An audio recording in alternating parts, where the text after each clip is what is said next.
Vedel sa oživiť na ulici, lebo ako hovoril, neskôršie to už len tak počúvam, čo vnúča tam hovorí, tam započujem, že mal samopaly, granáty a tak, hej, to som aj nevedel, že vedel sa nachytať ryby, lebo tam dynamit alebo ten granát nahádzali do vody, tie ryby už hore bruchom a hneď toto zobral do koša a vymenil so Židmi, menil, čenčoval za chlieb a tak. Vedel prežiť. Vedel sa dobre byť, bol tak, vyrastal tak vlastne na ulici.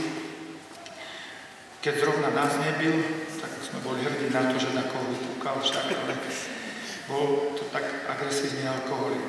Pokora je pravda, taká je pravda. Moja matka a Matka Božia ho zmenili. Bol agresívny alkoholik, otec alkoholik. Však mama bola jemná, otec bol drsný. To je také zaujímavé. Mama pochádza z dnešného Polsko, 13 dedín v Polsku jednoducho otrhli, patrili ku Slovensku, na silu ich pridelili k Polsku a v Českom Tešine zase urobili change, vymenili Československu, pridelili a toto otrhli Polsku. Čiže oni si to vymenili takto. A tí starí ľudia tam hovoria, vymenili ste nás za uhlie. Moja matka mala manžela, môjho detka po mame, on bol horárom v tej jednej dedine slovenskej, ktorú nasilne pritrojili k Poľsku. A tam v tej dedine bola ogňová banda po vojne a tí nasilne likvidovali tých, ktorí sa prihlásili k Slovákom a boli vlastne už pričlenení k Poľsku, zabíjali tých ľudí. Babkin brat bol starosta, Richter, jemu, keď tá ogňová banda, keď mu bleskli po hlave s puškou, mozog mu vystreklo na stenu. A za detkom len dobehli a povedali, utekaj preč, lebo zabíjajú tých, ktorí sa hlásia ku Slovákom. On hovorí, no ja tu mám ženu, mám decko, vtedy mal moju mamu, však a nemôžem, utekaj, že nám nič nerobia ani deťom, len mužov zabíjajú. Detko zobral koňa a v noci ušiel cez les do Kežmarku. Babka prišla s krávou, s vozom, čo dali do voza.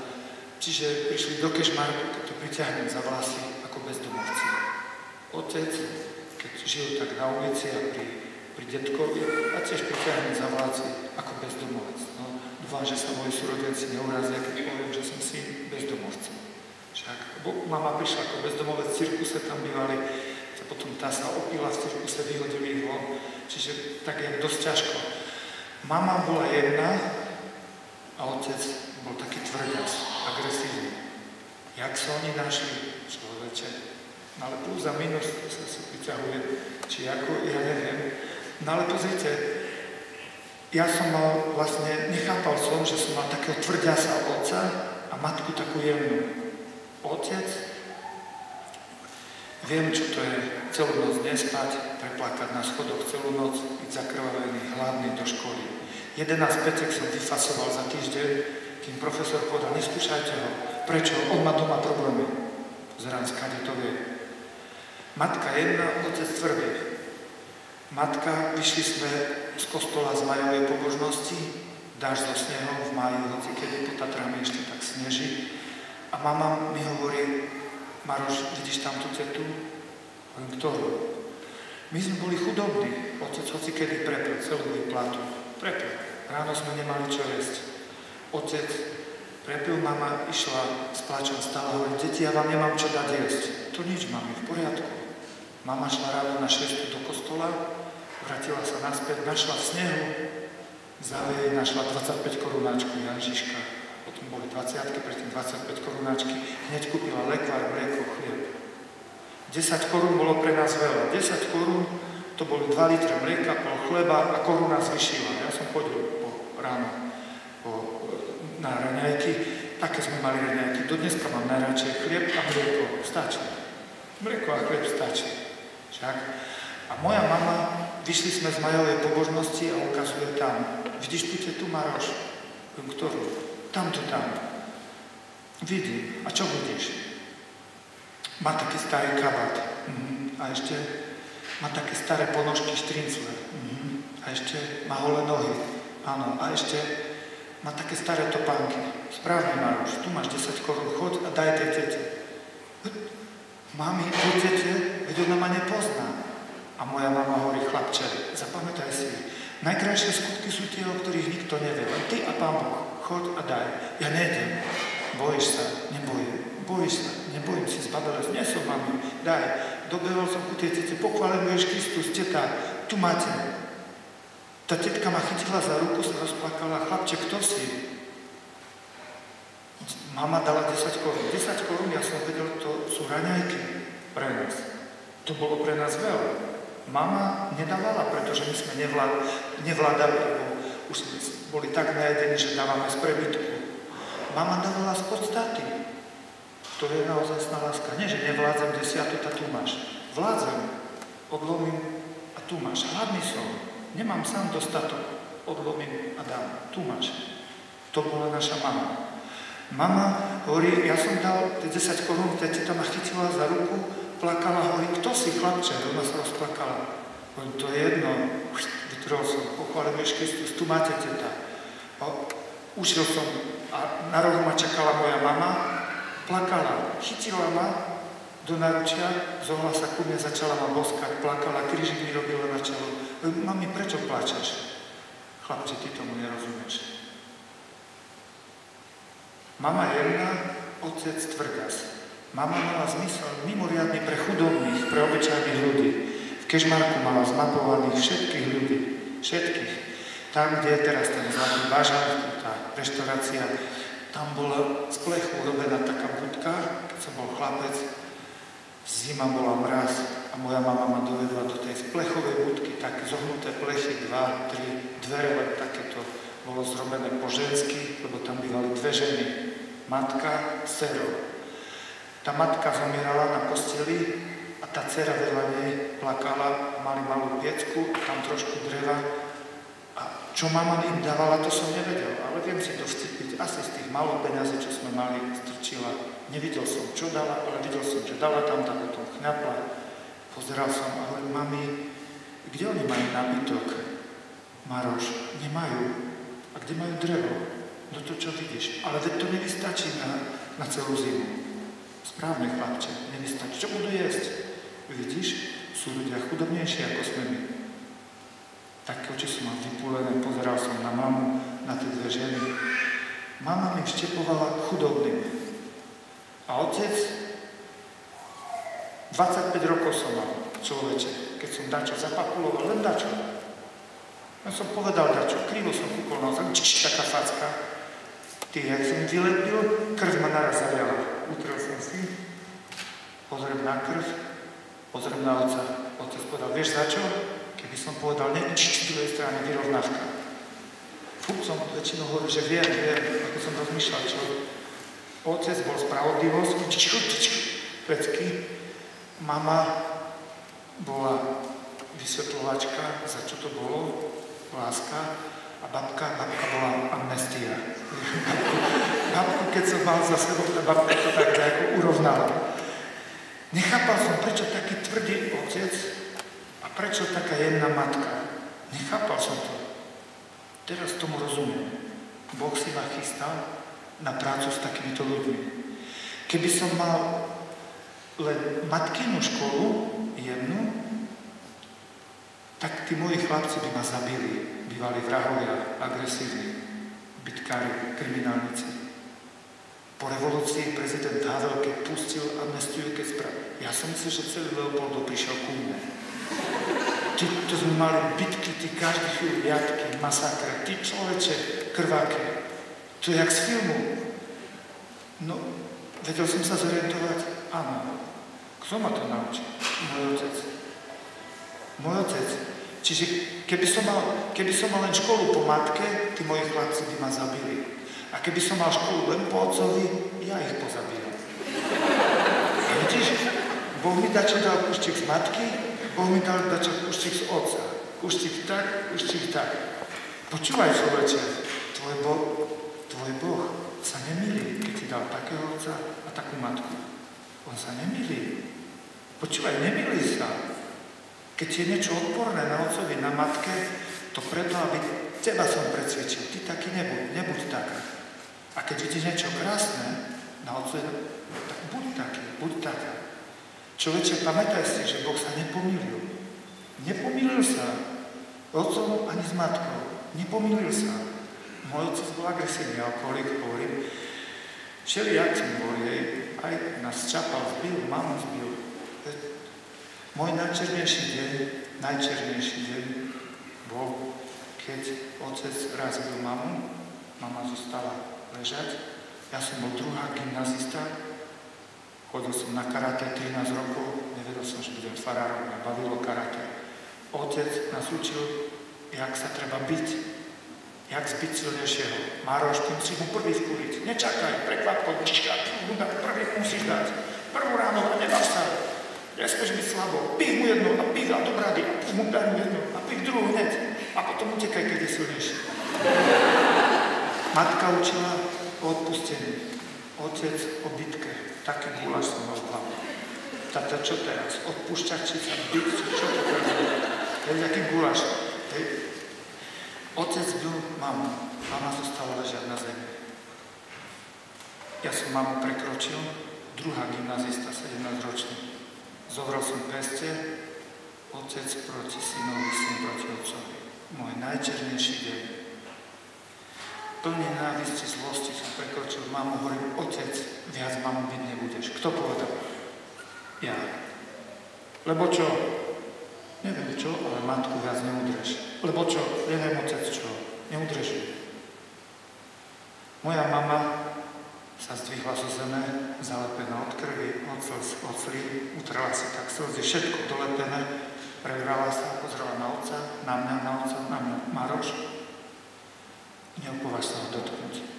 Čože, mami? To je tvoj otec, on ti dal život. Neopováž sa ho dotknúť, rozumel si? Také oči som vypulil na otca, na matku. Také napätie bolo, odpadol som. Ja som odpadol. U susedov som sa prebral. Kúkám tam, susedka ma capka po papulke, pozerám. Maroš, ja kúkam, kde som tu? Čo tu robím, kde som? Maroš, neboj sa, si u nás. Prvé mi došlo, aha, žije moja mama? Žije, neboj sa. A otec? Tiež. Pozrel som na bok, celú ľavú ruku som mal od krvi, zakrvavenú. Čia to bola krv, do dneska neviem.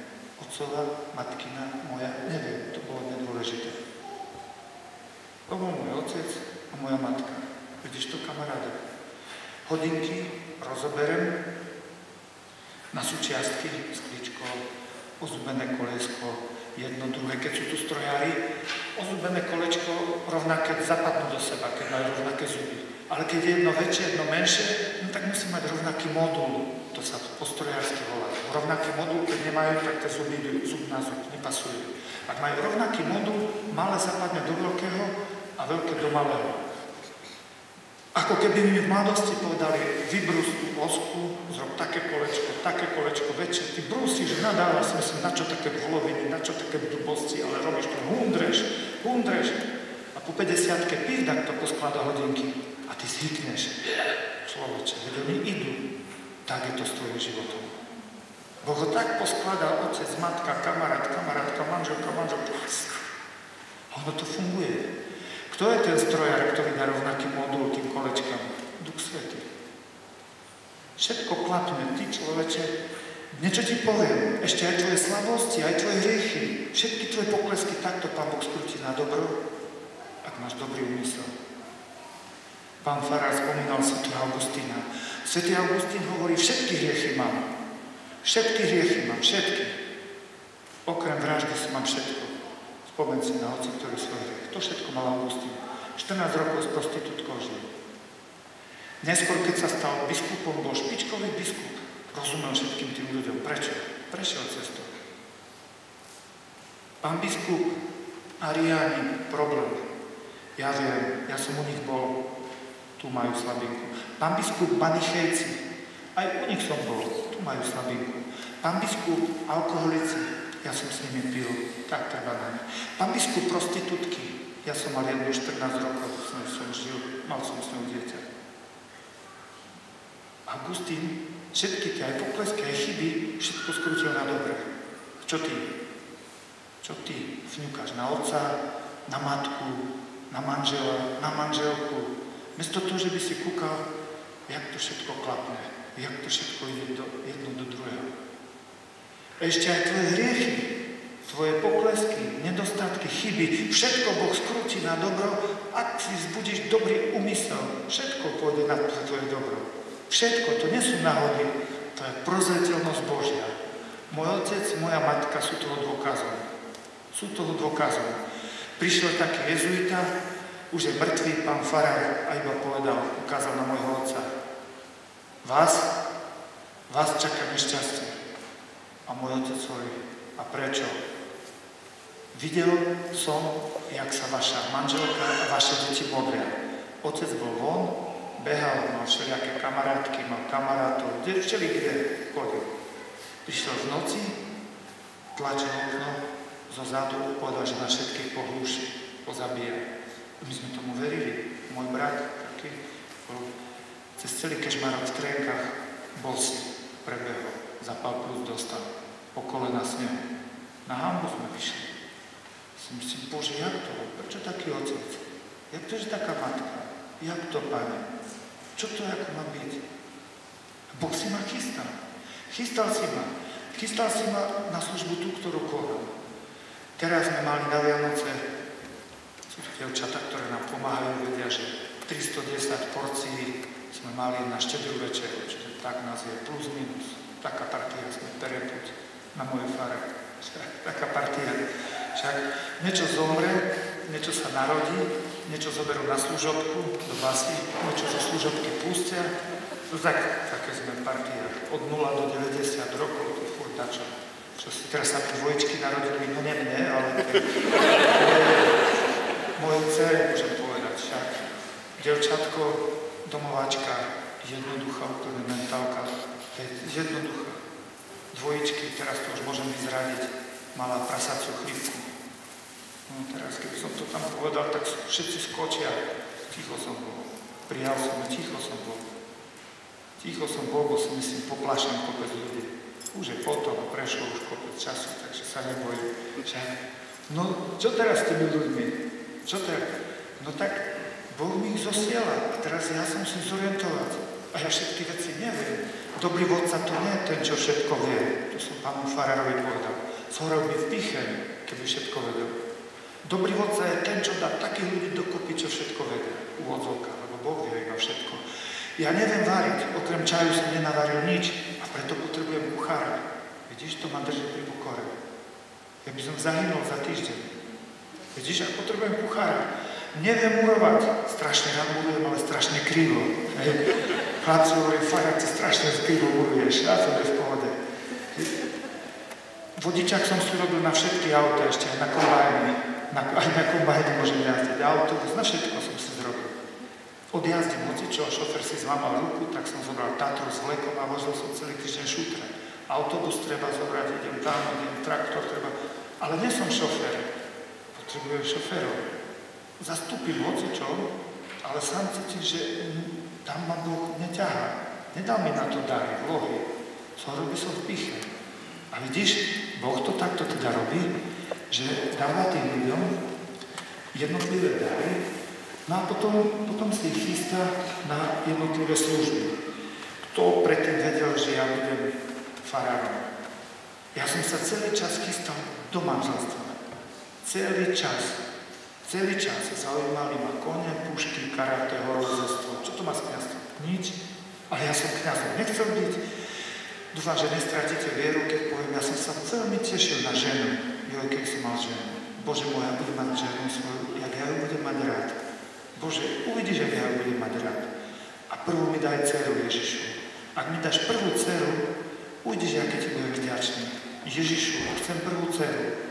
Keď žena bude chcieť 5 detí a 10, to je 15, ale prosím pekne, chcem prvú dceru, daj mi dceru, dceru mi daj. Keď bol u nás psychológ, pýtal som sa ho, pán doktor, poďte sem, poviem čo? Tak som ho zavrel, nikto nepočul, som ja normálny? On hovorí, čo? Každý chce vždy syna, ja som vždy chcel dceru, ja nemám tak, čo to je ako poruchu, alebo čo? A hovorí, pán farár, nemali ste takú sestričku oveľa mladšiu? Mal. Tak je to v poriadku. Jak to? Chlapci, ktorí majú malé sestričky, sú obyčajné dcery. Jak to? Lebo sa vžijú do pozície otca a potom chcú... A fakt, moja mama, keď nebola doma a ja moju malú sestru, neboli pampersky, len na trojuholník sa prebalovalo. Taký trojuholník si zrobil z plienky, šup a bola. Keď bola na riedko, no tak do vane a myslel som ju najprv tako plakať. Ale najprv som musel vyskúšať tu, že či nie je horúco tu na ruku, lebo ináč som jej duchu pripadol. Zrieskal som, nevedel, že ja tu som vyskúšal, keď som tu vydržal na pokožku, tak potom som ju rozprchoval šup a už som ju dal. Krupicu musíš pomaly sypať a rýchlo miešať, lebo ja ináč robíš hrudky. Česať, keď ju mama česala, celý dom bol pláč, kým ona vrkoče zrobila, čo sme nemohli, keď som ja česal, vždycky sa smial. Za 2 sekundy bola učesaná. Vieš čo, to máš dobre, tu máš gumku, vieš čo, to je kuščí kúsok na bok, ale to nevadí. Už vtedy bola moderná, mala copy na boku. Prosím, prežila to a ja som sa tešil, mal som svoj plán, tak jak ty. Ja som mal plán. Chcel som bývať v lese, chcel som mať pušku, koňa, dceru, karate ma bavilo, horolezectvo, horské služby budem robiť, začal som trénovať, posilovať. Jeden úraz, jeden pád, spadol som z berláku, všetko sa otočilo.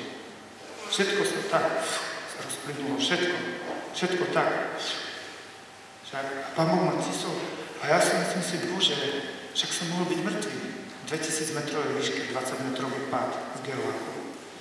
6 horolezci 13 hodín ma dávali dolu, do Popradskej nemocnice.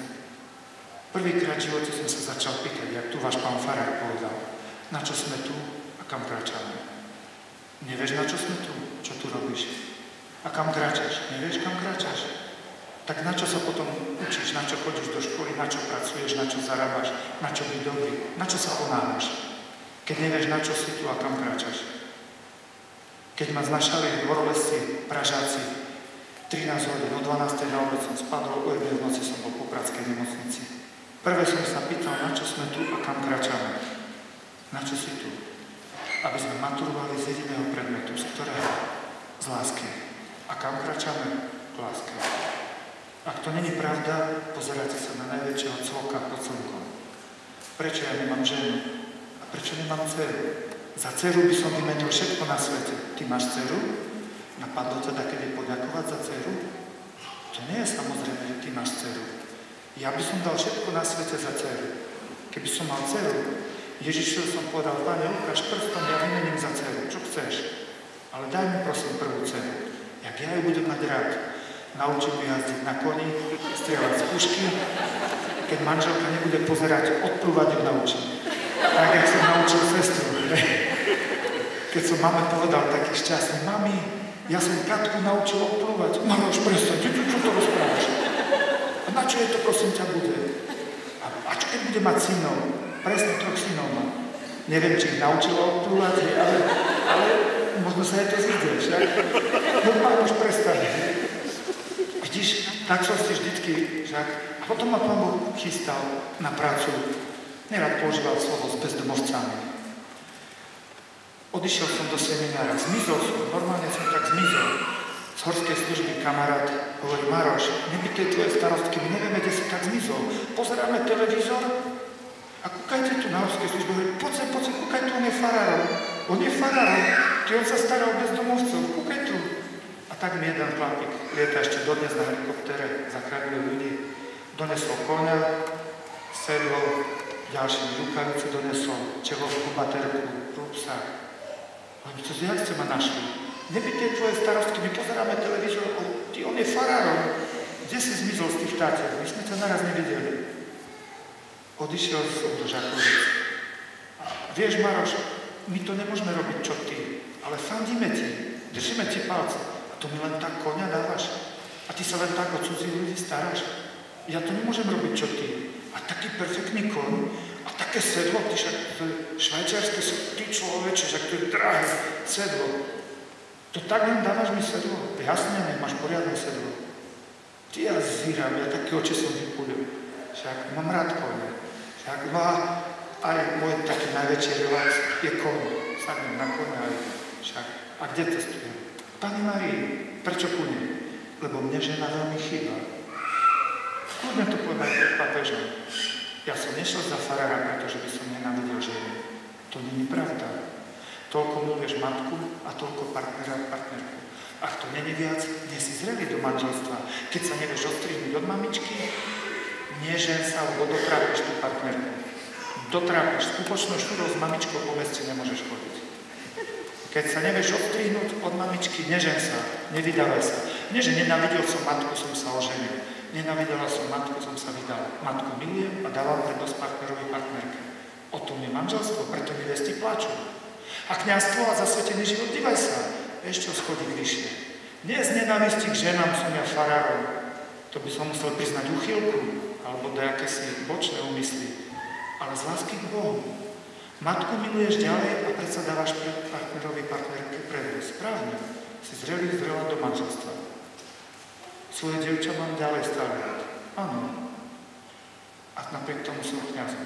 Keď som to povedal pred kardinálom Meissnerom z Nemecka, z Kolína, myslím je, bol osobný priateľ pápeža predošlého keď som povedal, že to dievča mám stále rád, tak máš klobučík podskočil. Povedal, že to povie pápežovi. Hovorím, povedzte, kľudne, mať rád nie je hriech. Nenávidieť je hriech. Keď poviem, ju mám rád, ju, a ešte ju. To nie je hriech. Keby som ju nenávidel, ju, to by bol hriech. Keby som chcel sprivatizovať daktoru, to už by bol hriech. Ale mať rád nie je okradnúť, mať rád je obohatiť. Pán kardinál, ja som sa jej v živote zle nedotkol. Nikdy, ani myšlienky.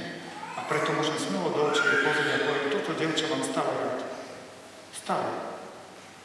Mať rád je obohatiť a neokradnúť. Čo tebe dáva tvoj chlapec? Ukradne ti pokoj z duše, dobré meno, čistotu a potom povie, mám ťa rád. Nekecaj, kamaráde. Čo? Čo je šepkáš do uška, keď sa milujete? Tak sa pýta môj chlap. Čo? No čo je šepkáš? Milujem ťa. A čo by som nemal šepkať? Pravdu. Jaká pravda? Milujem sa. A potrebujem zničiť ku tomu teba. Všimni si, mám rád cigaretu. Zapálim, hodím, zašlapnem do blata a poviem, mám rád cigaretu. Čudná to je láska. Mám rád cigaretu. Keby si mal rád cigaretu, tak dáš do zlatej skrinky, z klena, dáš to na stenu, to už by som ti veril. Ale ty cigaretu zničíš a poviem, mám ju rád. Ty svoje dievča zničíš, okrádneš pokoj z duše, dobré meno, čistotu a poviem, mám ťa rád. Čudná to je láska. Čudná to je láska. Ty človeče, čudná láska. Viem, že tu máte problém, že žijete spolu v domácnostiach, no ale to musí takto povedať, že tak sa to nemá. A to je lacnejšie, to ja dobre viem, ale tvoja čistota je oveľa drahšia. Ty máš väčšiu hodnotu. Ale mne, keby som nežila s chlapcom v jednej domácnosti, vieš, koľko by som musel... Viem. Žiť v jednej domácnosti s chlapcom, vieš, aké to je pokušenie pre toho muža? Vieš, aké to je pokušenie pre toho muža? Pohlavný styk nie je hriech. Pohlavný styk je vyvrcholením lásky. Jablko v júni a v septembri. Toto jablko, keď zješ, hnačku, červienku dostaneš. Prežene ťa grožný statok, keď toto zješ. A keď toto zješ, vitamíny. Farári nehovoria, nejedz jablko. Farári hovoria, počkaj do septembra. Nie v júni, ale v septembri. Pohlavný styk mimo manželstva, jablko v júni. Pohlavný styk manželstva, jablko v septembri. Pohlavný styk medzi mužom a ženou, to je niečo nádherné a krásne. Vyvrcholením ich lásky, prosím, manželské objatie. A z toho objatia, no to je tá malá čaptavá Anička, tak je už pokošľavý maličky. To je pán farár, jeho sme vždy chceli, Nie, že šmyklo nám tá smetru. Nešmyklo. My sme ho chceli. Teda nehovor na farárov a na rodičov, akí sú bigotní, zastarali. Priznaj vinu. Jem jablka v júni, ale aké sú chutné a tí farári, aké sú žiarliví, zaviestliví. Vieš, jak si škodíš na duši, osočuješ. Tých jablok sa najedz. Farári sú rozumní, keď ti to hovoria rodičia, počkaj do septembra.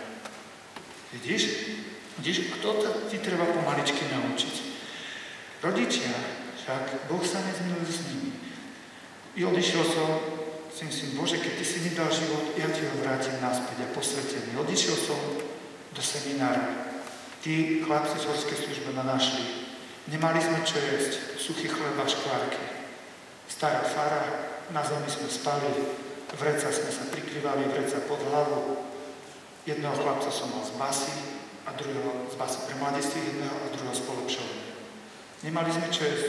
Do studne som spustil na láme jedného chlapca z polepšovne, vyťahol žaby, mloky, hneď sme dostali hnačku. Potom sme si zvykli, tá mikroflóra si zvykne na to.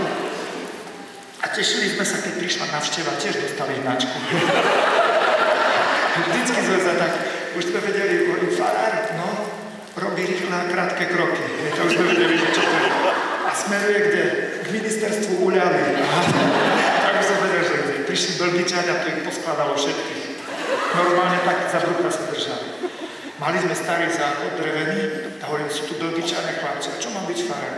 Zrobíme nový, taký reprezentačný. Z nových desiek napísali sme ministerstvo úľavy. No a hovorí, že to bude devizový. Prišla Belgičanka, taká chudučka, ucekala na záchod, ucekala. A tam bolo splachovatko také, ktoré ťažko na píši otrhla, vybehla von, taká vystrašená, že čo to je, len ja neviem, to fungovalo predtým. To bolo na klinci pribitané ťažko. Tak prosím, Boh si ma chystal na takúto prácu s tými ľuďmi.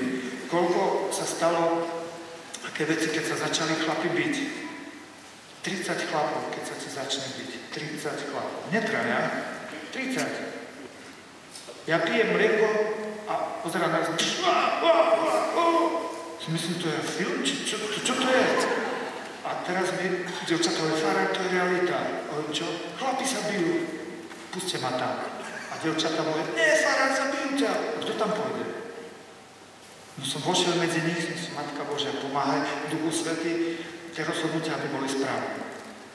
Odpustite mi, dúfam, že vás nepohorším, keď poviem, si myslím, čo by robil môj otec? Aha, kto vyskakuje, tak mu vylepí. Nasmeším, ale 30 vyskakujú. Tam mám robotu. A viete čo? Kostolník bol skrytý za rohom.